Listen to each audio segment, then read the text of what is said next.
This episode of Reclaim is brought to you by Goodnight Darling Co. To succeed, we're advised and encouraged to get up earlier, go to bed later, work harder, and sacrifice our sleep. You deserve better than that. Sleep is not a luxury, it's a norm. And here at Goodnight Darling Co., we're bringing sleep back. Use code RECLAIM for 15% off. Simply go to www.goodnightdarling.co.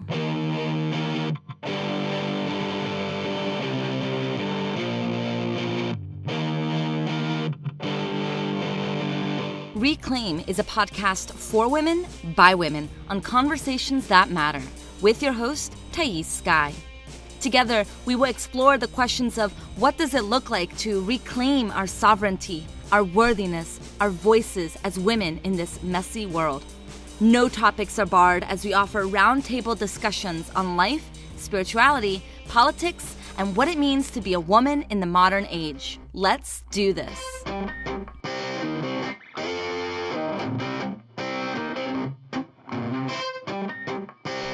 Hello everyone, Thais Sky here. Welcome to this week's episode of Reclaim with your host, Thais Sky. That's me. I'm your host. And I'm here excited about this interview that you are about to listen to. I have with me Andrea Owen, and we talk about getting uncomfortable and living your kick-ass life, and it's such a good one.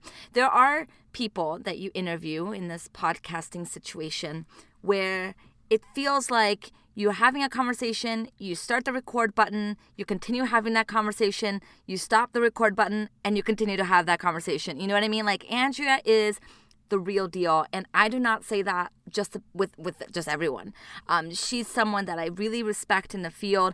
She's vulnerable and courageous and brave and smart, and she shares some delicious truths with you all about her journey of writing a new book and going on tour and what it looks like to get uncomfortable and acknowledge your privilege and all of that stuff. So that's coming. Stay tuned for that in just a moment. But before I bring Andrea on, happy new fucking year, peoples. Welcome to 2018. This is the first episode of the new year.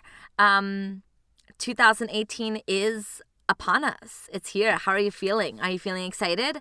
I know that I have some big things that I want to see this year, but I also know that change takes time and it's slow and small, and I'm just glad to be here, glad to be alive for another day. You know what I mean? And I have a feeling 2018 is going to be a wild, wild year.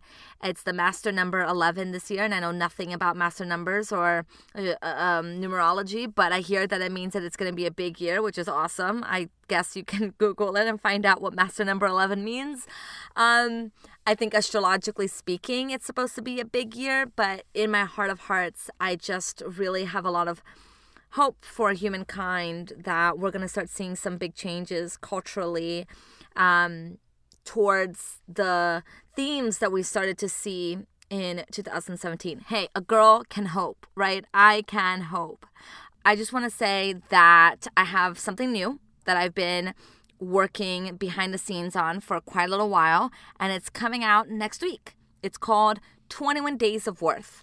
So it's a 21 Days of Worth party where every day I'm going live on my Facebook page starting January 8th to talk about, well, what aren't we going to talk about? We're going to talk about worthiness and confidence and navigating the worthiness wound and why we feel unworthy and how we can start to infuse worthiness wherever we go. I have a lot to say about worthiness. I've been studying worthiness for over 6 years, not only in my own life, of course, but in the lives of women all around the world. And I'm dissecting everything I've learned into these little bits of videos every single day for 21 days. Doesn't that sound amazing? I know. It sounds amazing. I know. So what you can do is go to my website, thaissky.com/21days. That's the number 2, the number 1 days, and learn all about the 21 Days of Worth. You can sign up to get the video compilation if you are unable to join every day for 21 days. You're going to just get one video that has all of the nuggets that I share. So yeah. thaissky.com/21days to learn about 21 Days of Worth. We're going to be going from January 8th to January 28th, and you're going to want to listen in. There's going to be some really amazing stuff there. Okay, so let me introduce all of you to Andrea Owen. Andrea Owen is an author, mentor, and certified life coach who helps high-achieving women let go of perfectionism, control, and isolation, and choosing courage and confidence instead. She has helped thousands of women manage their inner critic to create loving connections and live their most kick-ass life. She's the proud author of 52 Ways to Live a Kick-Ass Life, BS-Free Wisdom to Ignite Your Inner Badass and Live the Life You Deserve. Her second book, How to Stop Feeling Like Shit, 14 Habits That Are Holding You Back from Happiness, is due January 2nd, 2018. When she's not juggling her full coaching practice or hosting retreats, Andrea is busy competing in triathlons, chasing her 10-year-old son and 8-year-old daughter, or making out with her husband, Jason. She's also a retired roller derby player, having skated under the name Veronica Vane. All right, so Andrea's new book, How to Stop Feeling Like Shit, I got sent the manuscript, and the book is incredible. The book is incredible, and I want to just share the first page with you all. Again, it's called How to Stop Feeling Like Shit, 14 Habits That Are Holding You Back from Happiness.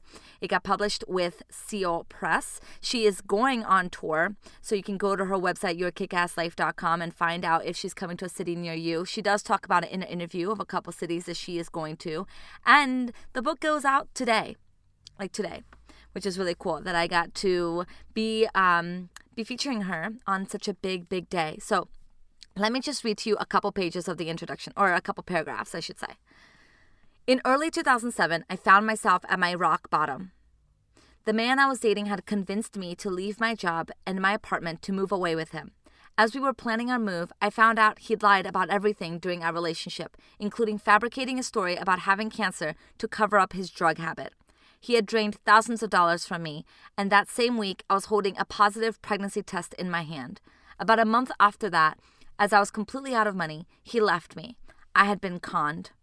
I was humiliated, not to mention broke, jobless, had nowhere to live, and pregnant. To add insult to injury, the year before all of this, my husband had left me for another woman. The pity my friends, family, and colleagues had for me was unbearable. I could feel the discomfort of them around me. They didn't know what to say or do. Some people even avoided me. It felt as if they didn't want to get too close for fear they would catch my defectiveness. I hated my life and hated myself for what I had put up with that had brought me to where I was. The loneliness and shame were crippling. It seemed like everyone I knew was either happily married or having babies, or if they were single, they certainly weren't a giant hot mess as I was. I felt like damaged goods, not to mention the dumbest woman who ever lived. I asked myself over and over, how did I get here? And how could I have been so stupid? What is wrong with me? Literally, that is only one page of this book. That's how good this book is. And what I love about that is how often I've experienced, not anywhere near her experiences, but that same sense of there's something deeply wrong with me. I'm deeply broken. I'm deeply inadequate. I know so many women who experience these feelings. In fact, the majority of my clients come to me because they're experiencing these feelings. So if you're there, you're not alone. And if you're there, this interview is it's gonna be good. You're gonna enjoy it. So as you're listening, I would love for you to think about your own theme of uncomfortableness in your life. When's the last time you got uncomfortable? Do you have a way of getting uncomfortable on a regular basis? Why or why not? What does safety feel like in your body and in your life? What benefits come when you've been uncomfortable? And how can you infuse more of getting out of your comfort zone on a daily basis?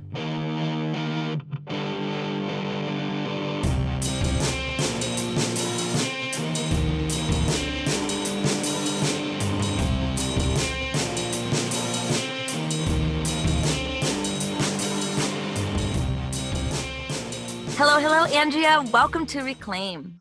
Thais, I'm so excited to talk to you and to be here. Thank you. First off, you have a book. This is your second book. It's going out into the world. I just have to start off right there. Like, you have a book. It's amazing. So many people I know want to have books and want to be in the process that you're in right now. And I would love to know, how has that process been like for you? Man, it's not that different from birthing a child for those people listening who have done that. And I kind of love and hate to use the analogy because obviously it is different. You're not birthing a human, but the creative process is both exhilarating and scary and just vacillating between so many different emotions. But I just decided one day that I was going to do it, and I didn't care how it was going to get published, if it was going to get published. I just made the decision to write the damn book.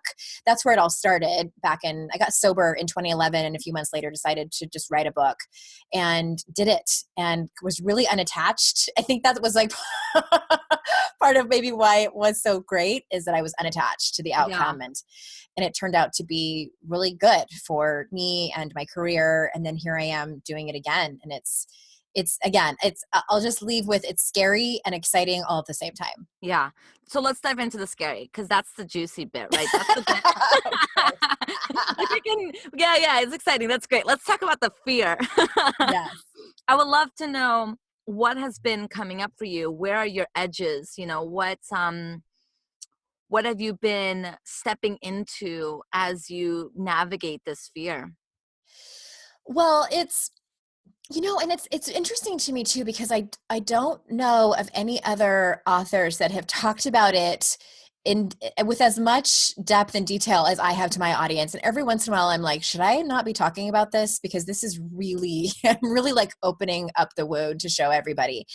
But this is my art. And this is, I think, the gift that the universe gave me to tell the truth and to share my stories of struggle with other people, not to say, here was my struggle and here's how I fixed it to make my life super great and awesome. I talk about like, here was my struggle and it sucked. Here's what I learned from it. And here's also where I'm still struggling.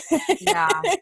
Who's with me? I set out in 2008 when I started my blog that I just wanted to make people feel less alone, because I had Yeah. felt so alone for so long. And so all that to say, now that it's here and now that I'm doing it on a bigger scale, I don't have the fear so much of telling the truth and telling my story. I have fears around things like showing up at book events. And like I was telling you before we recorded, like I'm both terrified that people will show up Yeah. and terrified that they won't show up. And I also have a fear that I'm going to disappoint people in person. Like these are my core beliefs that want me to play small, that want me Yeah. to stay home, that want me to not rock the boat. So these are the things I'm coming up against. Those are my edges right now. Those are just a couple of them. Yeah. And I think it's really powerful that you're sharing it, because most people don't. Mm-hmm. We are kind of taught in this industry that to fake it till you make it, you Yeah, know? I'm a professional. Yep. Uh-huh. Just and you coming up against that too, which is, I feel like I'm the only one sharing this stuff. I haven't seen any other authors share this stuff, and yet you sharing this stuff is so critical, because we've got to remove this pedestal of perfection that we put on Ugh. other people, and then simultaneously we put on ourselves.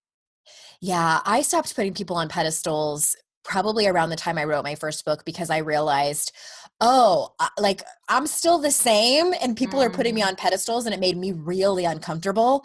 And I just knew, I started to really realize that even the people out there who have these perfectly curated Instagram accounts, those are the ones I trust the least, by the Absolutely. way. Hands down. Sorry, Yes. everybody. Yes. Trust them the least. I'm not saying I think it's for everyone to air out all of your dirty laundry all the time, but I just think that there is some kind of balance that is messy and never linear. And those are the people that I'm the most attracted to. Yes, absolutely. Okay, so we're gonna be recording this for probably another 10 hours, because I have all of the questions. But let's Shoot. talk specifically about the fear. So, okay, so you can feel it, you can see it, you can Oh yeah. sense that this fear is here. If faking it to you making it isn't the answer, then what is the answer? Or maybe the better question is, how have you been navigating your fears without allowing them to stop you, paralyze you, keep you from really putting this book out into the world? I think having people around you and I know this is like the same story that everybody tells, but I do think that we are still kind of meant for community. I think that we need those, and it doesn't have to be a huge group of people. I don't, it's not your Twitter followers who are going to come to your rescue when you're in struggle and you're in deep, deep fear.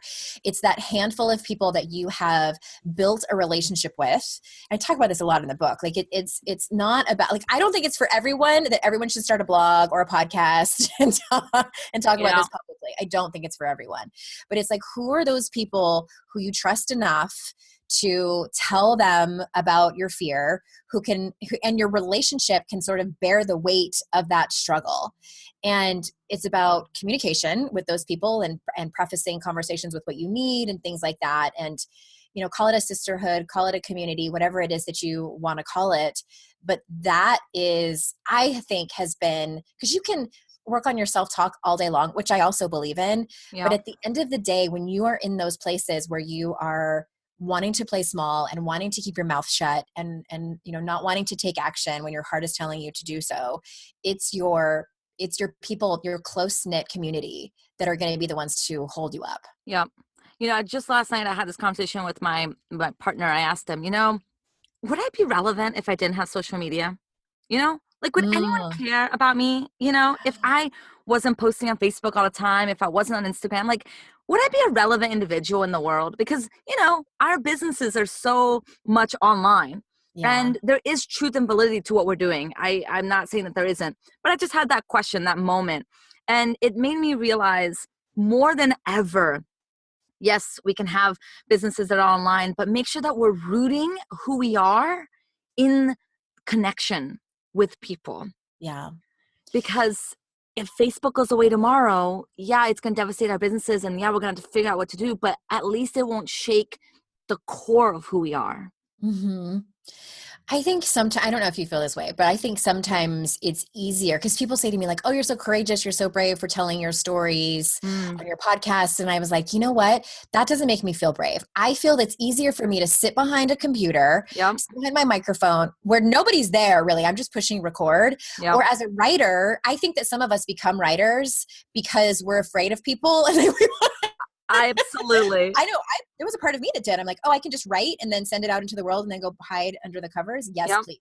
But the real work comes with having face-to-face conversations with my husband, with my mom. Like, that is the hardest and most brave work. And I'll tell you what, Thais, I procrastinate on that shit. You wouldn't believe me.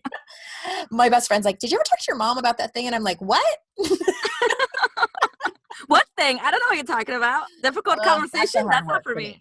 No, relationships are so hard. They require us to not run away, to really show up for our shit. And I feel like online, and you're right. When I started, I had a yoga blog, and I was in the throes of binge eating. So I was writing a lot about healing and binge eating and yoga. Mm-hmm. And people would say, oh, that's so brave of you to share. And I'm like, really? Because I'm just writing on a Word doc and then copying and pasting it on a website and then clicking send. Yeah. I don't really know if that's bravery. And I guess for some people it is. For some it is.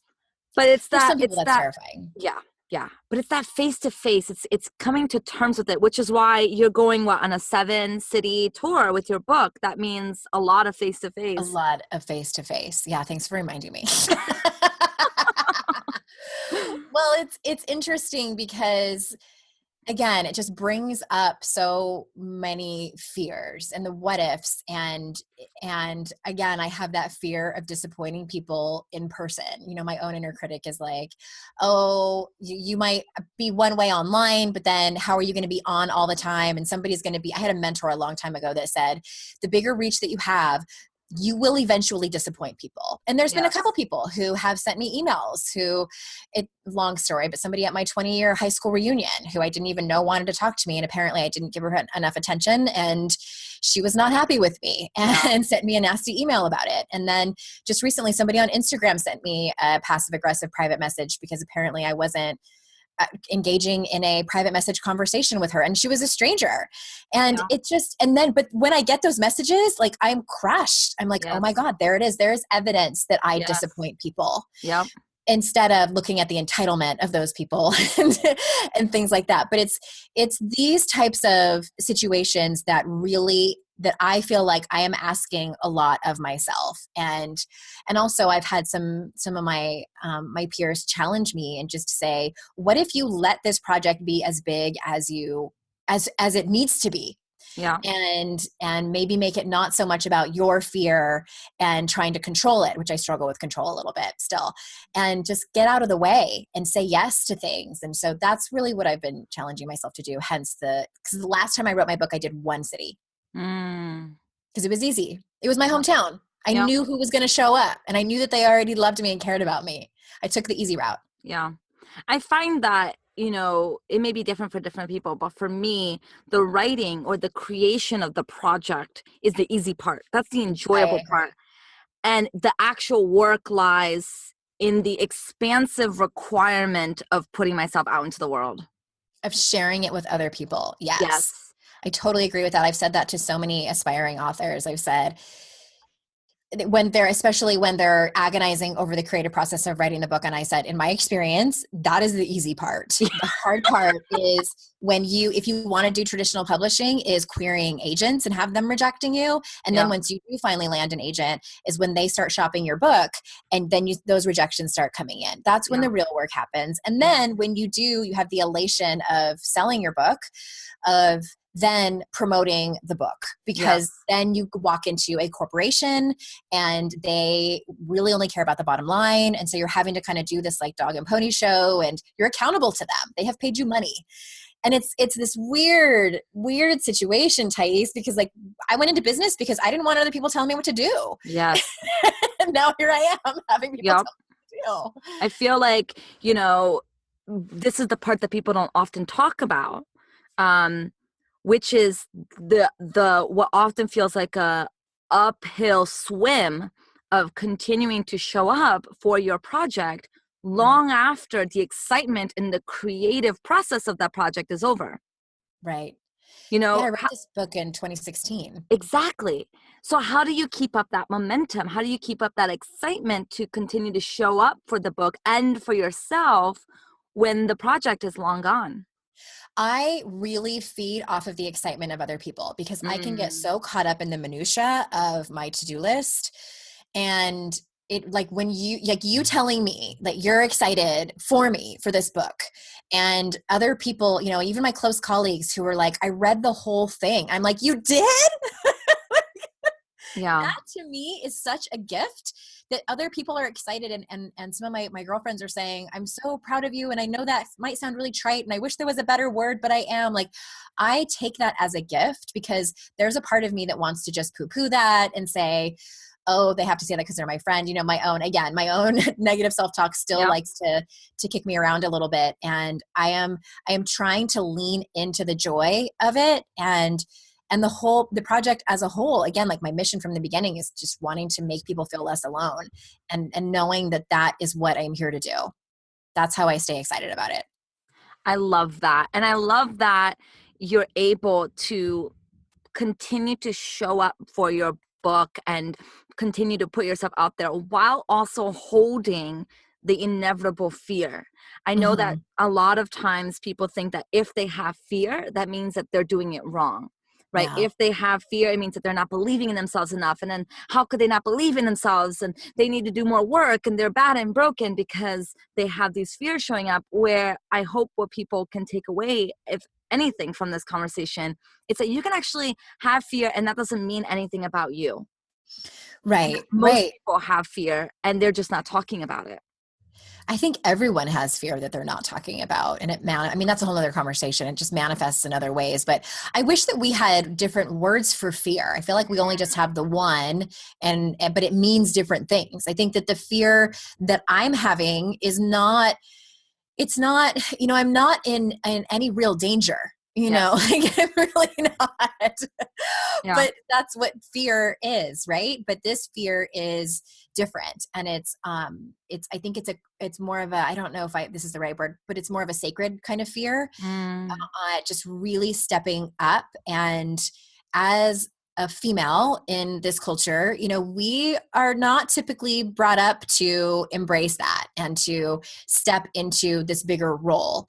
And I'm a believer that we are brought up to feel fundamentally insecure, Yes. and to sort of go against that and to rise up.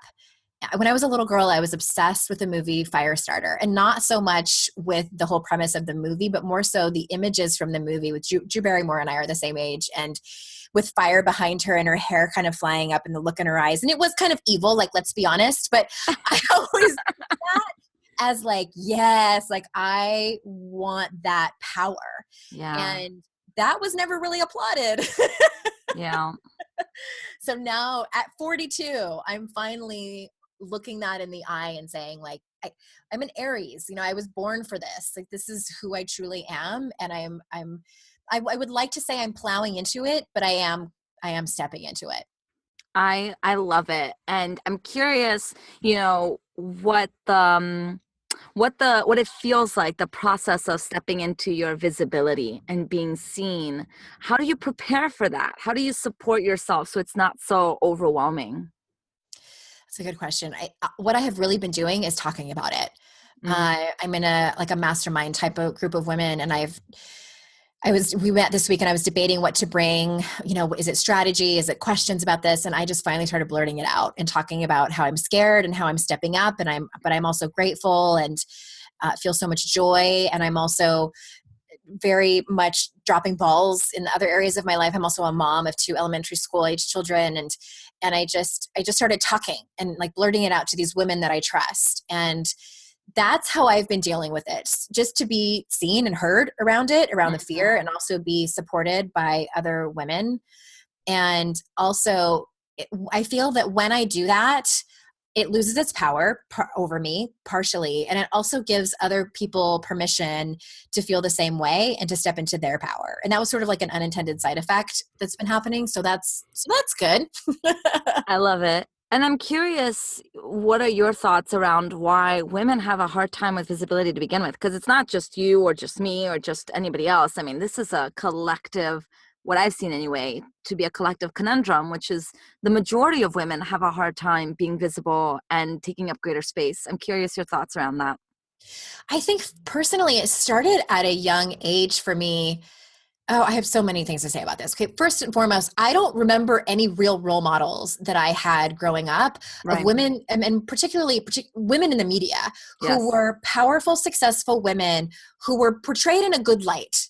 Mm-hmm. I don't remember. I mean, like, if they were powerful and revered, I'm thinking of like Princess Diana. They did not have my personality, Well, it's and actually, I'm glad that you said that because you're making me think. And all I can remember is maybe Oprah was a Mhm. big role model, but it was always about what they look like and Right. scrutiny over their body. Oprah lost a lot of weight and then gained weight, and that was all anyone ever talked about, as opposed Yeah. to.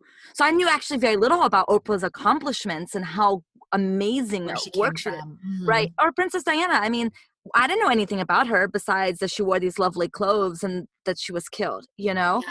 So anyway, keep going. Well, and I'm trying to think who else. Like, my role models growing up were, I grew up. My parents were avid tennis players, so um, Chrissy Everett was big, and Martina, and a little bit older than that, it was these other female tennis players that were a big deal. But I didn't know anything about their personal lives. I only knew them as athletes and Mm, success on the tennis court. And so, again, and then when there were women who were outspoken, when I got a little bit older and knew who like Gloria Steinem was, it was like all we really heard about was the backlash against her, and and why people didn't like her, and so that's part of it, I think. And I think that our economy is driven by women feeling not good enough and insecure. So we should absolutely. step into the spotlight.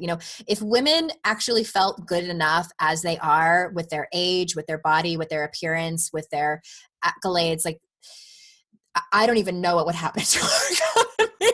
Yep. That's another side conversation. But I think that God help this next generation growing up, that, we have these role models. I mean, Yeah. nothing against the Kardashians, but I hope that, I don't even know if I want to open that can of worms, but I think about my daughter who's 8, and I want her, that's part of what drives me as well, is I want her to see me. I'm taking her with me to one of the cities that I'm going to so she can see me. She's never seen me work before and do this and get it up in front of people. And I want her to know that it's possible. Not that she follows in my footsteps professionally, but that she can speak her truth, and it might not always be received well. But Yes. she can walk away with it being proud of the person that she is. And that's what I want for everybody, is to speak your truth with kindness, and you can do it gracefully and with honesty, and it lines up with the person that you want to be. Yeah. Yes, I love that so much. And, we do get such complex messages from society around our roles as women and how we should be visible. We should be visible, but not too visible. And if we are visible, we can't look slutty, or we can't look bitchy, or we can't look like this. And it has to be professional, or whatever that means. But professional, it means something different to everybody. And so we're never making anybody happy. And then we take that upon ourselves. And for God's sake, age gracefully, please. Oh, Because yes. we don't want to see anybody that does it disgracefully, whatever that means. Much fuckery in just women being a certain way. And yes, so much judgment. And which, again, like, to come full circle back to this conversation is, aging is very real for me. I'm 42, and I swore when I was probably like 36 and I knew some of my friends were starting to get Botox, I was like so self-righteous about it. And I was like totally judging them. And I'm like, I will never do that. And then I turned 40 and then 41. And then I started to see my neck in pictures and I'm like, whose neck is that? And then I was like, well, maybe. Yeah. So it's such a, oh my gosh, I understand what that is. And I am not going to sit here and tell you that I am perfect with it. Like, I am struggling with aging right now. And I think that, to kind of go back to your question before, I know that we learn from a very young age that our value is wrapped up in how we look, how people accept what we look, and how well we can attract a man and keep a man too. I learned that from a very young age. I was probably 12, 13 when I started to know that was my duty. I say all that because I think that all of that old stuff, even though now logically as a woman in her 40s, I know that that is not true. I know that my value and my worth is not wrapped up in any of that. But when you put a woman, out in front of people, or, having an online business where she has a website and needs things to look great, those thoughts are still there. So I think that's to answer the question, why do we stay in fear? And why is it so hard for us to show up in these kind of instances of being seen? Yeah. Yeah, there's a lot of pressure. And then, adding to the complexity, there's that layer of being a white, cis, hetero woman, Totally. which, in our society is deemed the ideal woman. Yeah. And I really struggled with that. I think it started probably a year, maybe 18 months ago, where I became very, very aware of what was happening and really pulled back hard on just putting myself out there. And I think I did it from a matter of just feeling shame for all of my privilege and not knowing how to process that, and being also so incredibly embarrassed and ashamed of my own racism and having to contend with that and having to grapple and rumble with that. And doing a lot of reading from people of color and just learning about just so many cultural things that I did not know about. Because I don't know if you know about this, this about me, Thais. I used to be a Republican. I voted for George W. Bush twice. Yes. No. I was in a family before. I met my first husband when I was 17. My parents weren't very politically, one way or the other. I still probably don't even know. Well, no, I do know. But I met my first husband when I was 17, and his family was conservative. And I was just very impressionable and didn't know either way. And that's what happens. You care about people and you're part of that community, and that's what you typically take on. I didn't have the critical thinking skills at the time to make decisions for myself. And I think that happens a lot. And then we got divorced. And then in 2009, I was pregnant with my second child. And I had also voted for John McCain at that point. So I did not vote for Obama in 2008. So in 2009, I was pregnant with my second child, and I was finishing up my bachelor's degree. and had to take an elective, and I chose a women's studies class called Men and Masculinity. So this is a funny story. So I'm in this class, and it was all about misogyny and patriarchy, things I had no idea. And keep in mind, I was like 31 at the time. I wasn't like a teenager. So I'm listening to this class and to the lecture, and it was taught by a heterosexual white man, which was kind of interesting. And I thought to myself, oh my God, this is what I have been pissed off about my entire life. Oh my God, I'm a feminist. Oh my God, I'm a Democrat, and just, I had been so furious about rape culture my entire life and didn't know how to put it into words, didn't know what misogyny was, didn't know what patriarchy was, didn't even really know what feminism was. And that class changed my life. And I'm so grateful that I took it and really dove into so many different teachers and started to speak out about it and my own experiences of being harassed and assaulted and even still harassed. Just a few weeks ago, some random stranger started sending me dick pics on Voxer. And a few weeks ago, I was walking into the library with my 8-year-old daughter and I was street harassed. So it's still a thing. But yes, I got excited about that for a second because I definitely have grappled with, and I understand both sides. So this whole political thing has been interesting to me because I can see both sides, but I'm kind of like, you guys over there. Yeah. Oh my gosh, it's been tricky. Yeah. But all that to say, yes, I've been going through a thing.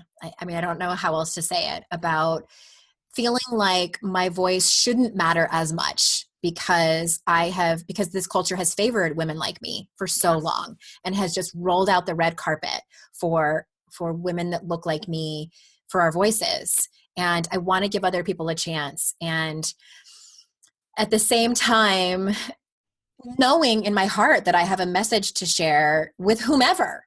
And I'm still not really, I can't say that I'm through that.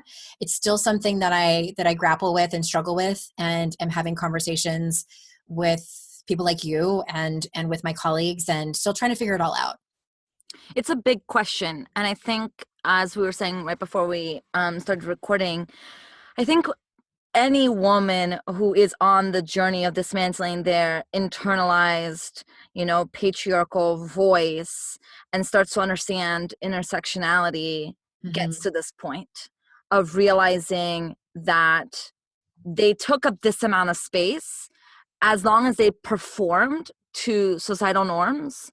Now they want to take up a different amount of space based on their own truth and expression, while also honoring that they can't take up other people's space, and that it's important to be lifting up all women. So I'm right there with you. And this is why I started this podcast, to be honest. I started Reclaim because as a woman who is awakening to intersectionality and to my own inherent racism and to my whiteness, while also being Brazilian, while also having, non-belonging of America that I do, how do we grapple with all of this, and how do we navigate this? So I love that you're willing to have this conversation. And also, I think it's really commendable that you're not allowing the shame to shut you down or shut it out, because I have seen that to be the case for so many of us white women, who the minute we start to understand our role, that shame gets to be so much that we just shut down and we don't engage anymore. I did that for the first few months, to be honest with you, because I think I was so overwhelmed about what was happening. It was when, oh my gosh, I hate to say it, but there's been so many, when all those Black children were being killed by police. And I remember that was kind of the moment when I just like kind of picked my head up and looked around and saw all the noise and the anger and the rage that was happening about it, and thought to myself, there's got to be something going on here, and I need to listen, instead of just getting used to the noise and saying like, oh yeah, it is really sad.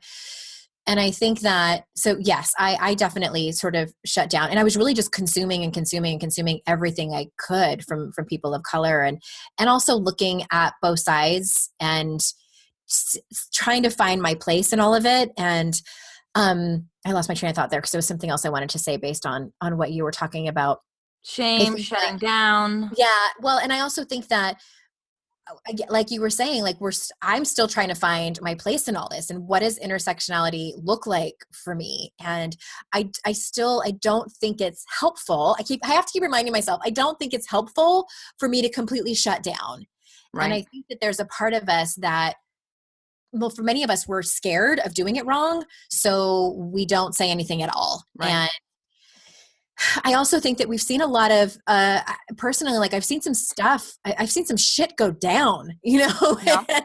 and that makes some people nervous too. Like, oh my God, I can get destroyed if I make a wrong move. Like, what is that about? And I also think, I just want to say one more thing. I think that anytime I hear something that ruffles my feathers and I'm like, what? That is a moment for me to really think about why that is ruffling my feathers. Like, Yeah. what is it? Is it my fragility? Is it old, my inherent racism? Like, what is that? So that's actually, for anyone listening who's like, I don't know what to do, that's been helpful for me, is just to pay attention to what my body is saying. And that usually leads me in a direction of learning something that I didn't know before. I used to think that being uncomfortable, like when coaches would say, be uncomfortable, it meant, take uncomfortable risks. And some of that is true. Yes, be uncomfortable. Write that book. Be uncomfortable. Go on a 7-city tour. Yes, all of those things. But I'm finding that the potency in that phrase really comes from being comfortable in uncomfortable internal Mm-hmm. experiences. Amen. Like Mm-hmm. be with the fragility and the shame and the uncomfortable emotions without running away from them. Be with what it really means to be a white woman in this society without shutting down and shunning and breaking away. And the more that we can be with uncomfortable truths within us and still hold that the opposite that is also true with it, which is we are inherently worthy. Mm-hmm. Can we be with both of those things, and can we not allow the uncomfortable to collapse us? I think that is really the work of dismantling patriarchy, at least internally. I think so too. I think that, I love that you said that you can hold both at the same time. And I think that for many people who, claim to be experts and I hate the word guru, but some people claim to be. Yeah. Well, I think that there's this myth that you have to have it all figured out in order to Yeah. speak out about it. And I've never been that. I mean, I was like you, like I started blogging about my eating disorder and I didn't have it figured out then. I just Mm-hmm. wanted to therapeutically write about it and was wondering if there was anybody out there that felt like me. But what's changed, here's the thing that's different, Thais, is that back then there was like 70 people that read my blog. Yes. And now it's a much bigger scale. And I feel like there's more at stake. There's Yeah. way more eyes watching. And I feel like this isn't my eating disorder. This is a much bigger topic where so many people, where literally people are dying over this topic. Yeah. And it's at that whole layer, that's an extra layer of the voice that tells me you better fucking do this right. And I think that that's happening to a lot of people. And the fact of it is like, we are not going to change societal norms and cultural norms. I'm using quotes over here when I use the word norms, if we stay silent and wait for perfect. It's hard because we've been so indoctrinated with perfect. Oh God, tell me about it. So, and I think there is a sacred perfection too, which you just said. So I'm going to requote you brilliantly, which is this topic literally is killing people. Right. So there is a reverence that we are feeling to making sure that we're very thoughtful and intentional around what we're sharing. Yeah. And I think we have to balance that with a knowing that being silent is being complicit. Being silent Yeah. can be very damaging. Yeah. I do want to say too, and this is not at all to pat myself on the back. Do it. Pat yourself.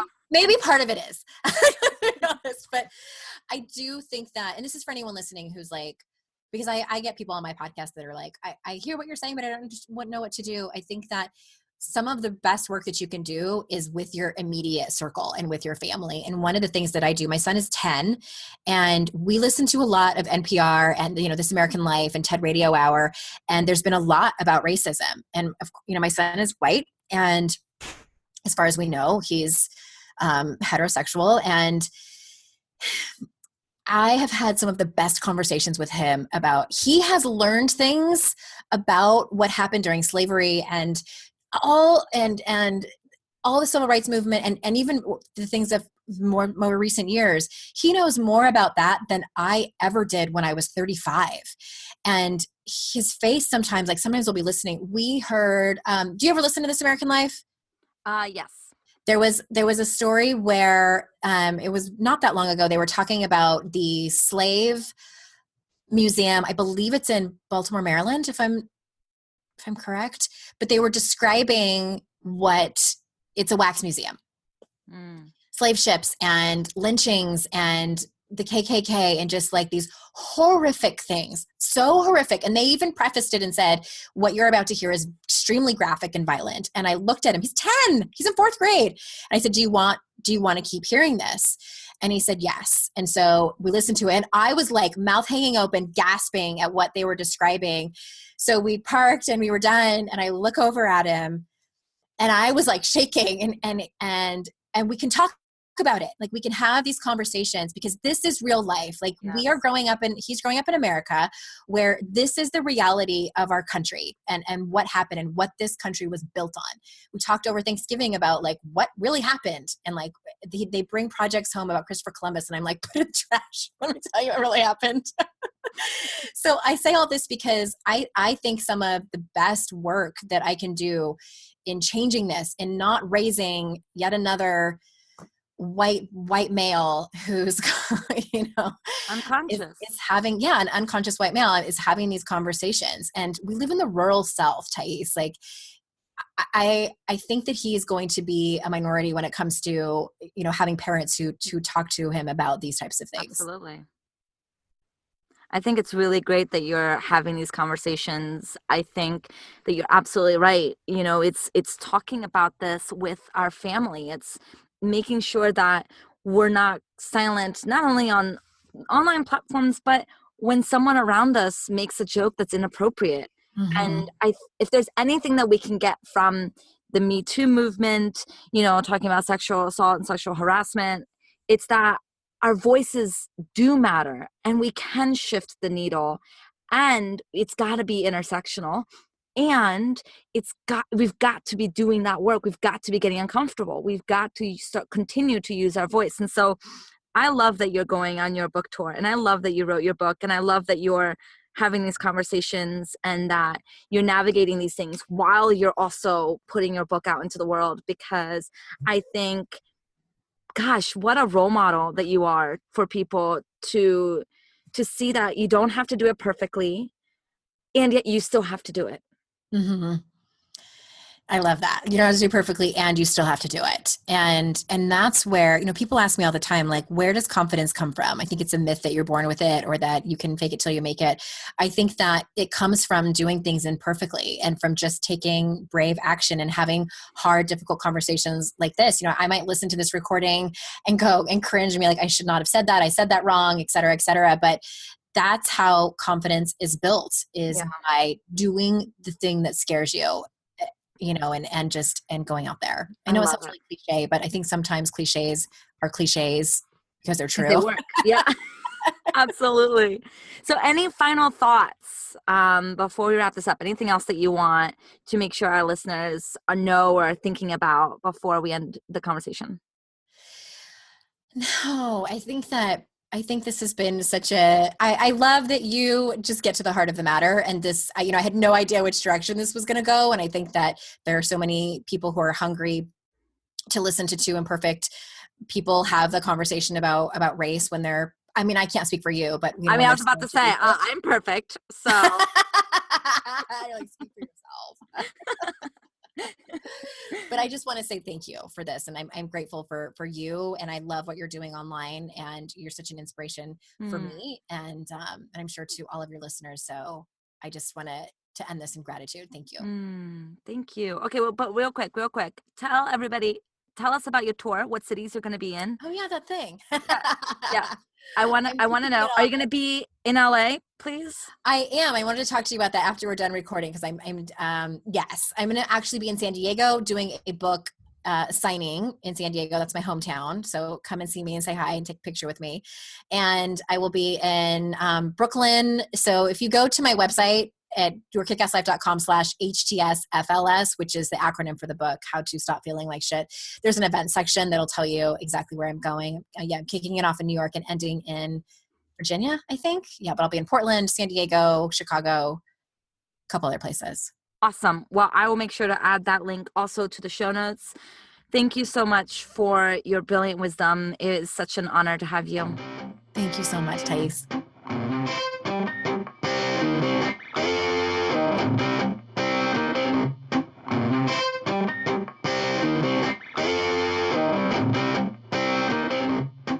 Andrea and I had a lot of thoughts around getting uncomfortable and living a kick-ass life, and now we want to hear yours. Come hang out with us on Instagram and Facebook.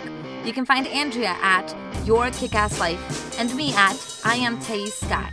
And if you want to check out more of Andrea's work, including her new book, go to www.yourkickasslife.com. And as always, you can learn more about me and my work at www.thaissky.com. See you next week.